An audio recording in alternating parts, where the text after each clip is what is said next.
जीत हासिल दिलाने में सबसे ज़्यादा योगदान जनता का रहा। एक ऐतिहासिक जीत हासिल हुई। आज तक के रिकॉर्ड में पिछले कोई आमदार को इतनी लीड नहीं मिली। इस मतदार संघ का, उदगीर का और जलकोट का चेहरा मोहरा बदल गया। तो बिल्कुल उदगीर तालुके को उदगीर ज़िला होने से कोई नहीं रोक सकता है। AR मीडिया 24/7 में आपका स्वागत है। मेरा नाम अंसार सिद्दीकी है। हमारे शहर अध्यक्ष जो जानी साहब से मेरा एक सवाल है, जैसा कि आज संजय बनसोड़े साहब की पार्टी जीत के आ चुकी है, अभी आ गए, आप जनता को क्या मैसेज देना चाह रहे हैं और क्या काम करने वाले हैं? पहली बात तो जनता का मैं शुक्रिया अदा करूंगा कि ऐतिहासिक जीत हासिल दिलाने में सबसे ज़्यादा योगदान जनता का रहा।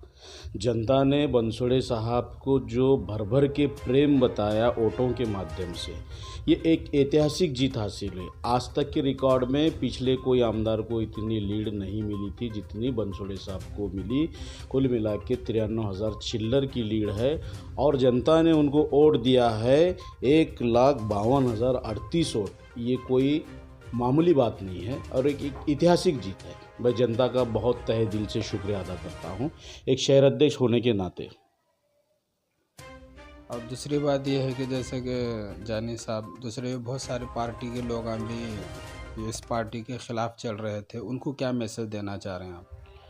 देखो, उनका कोई मुद्दा नहीं था और उन्होंने झूठ मूठ के मुद्दे बनाकर हमारे खिलाफ में षड्यंत्र रचकर कुछ कौन से भी हद तक जाकर उन्होंने चुनाव लड़ रहे थे, वो उनका काम था। लेकिन जनता का विश्वास, जनता की जो प्रेम, जनता का आशीर्वाद माननीय संजय बाबू बनसोड़े साहब को मिला और वो मिलना इसलिए था।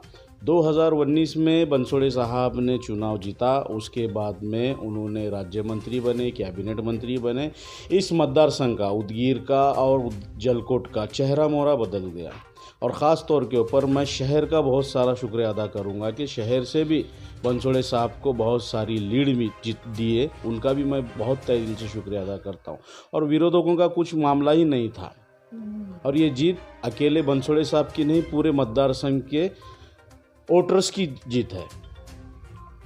तो उदगीर शहर को विकास से क्या मैसेज देना चाह रहे हैं? विकास बोलो या एजुकेशन बोलो, तालीम के लाइन से।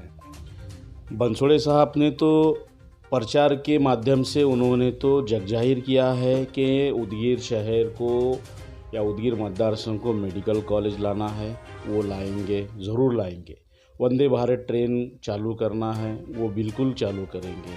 रोज़गार निर्मित के लिए युवाओं को रोज़गार मिलना है, ऐसा उनका एक विचार रहने के बावजूद भी उन्होंने यहाँ पर MRDC चालू करने का भी एक वादा किया है। तो बिल्कुल MRDC भी चालू होएंगे और बहुत सारा विकास और आगे होएगा इंशाल्लाह। और जनता के वोट में इतनी ताकत है, फिर से वो मंत्री बनेंगे। मंत्री बनने के बाद तो और हमारे मतदार संघ की किस्मत खुल जाएंगे। तो संजय बनसोड़े साहब को 5 साल मिले थे सरकार, उसके अंदर 2 साल तो कोरोना के गए, 3 साल मौका मिला, उदगीर का इतना सारा विकास हुआ।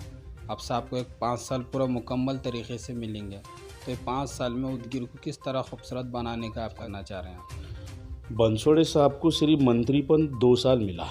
बनसोड़े साहब जैसे ही मंत्री बने, कोरोना काल आया, खुदा की क्या कुदरत थी वहाँ पर। उसके बाद में उन्होंने अपना पूरा कार्यकाल कोरोना काल में चले गया। उसके बाद में सरकार गिर गई। उन्होंने 2022 से 2023 तक आमदार बोल के रहे। 2023 से 2024 में सिर्फ और 1 साल उनको मंत्री पद मिला, तब जाकर इतना विकास हुआ। तो बिल्कुल उदगीर तालुके को उदगीर ज़िला होने से कोई नहीं रोक सकता है और ये कोई कर सकते हैं तो बनसोड़े साहब ही कर सकते हैं। और जब ज़िला हो जाएगा तो बहुत सारा विकास भी होगा और उदगीर ज़िले के नाम से पूरे महाराष्ट्र में जाने जाएगा। और उसका नाम उन्होंने उनके माध्यम से, उनकी कोशिशों से नामकरण ये किया है कि MH55 उन्होंने यहाँ पर जो लाया है। RTO ऑफिस का नंबर जो लगता है वो महाराष्ट्र में हमारा एक अलग से नाम निर्मित, अलग से नाम हमारा रचा गया है। बहुत बहुत शुक्रिया आपका।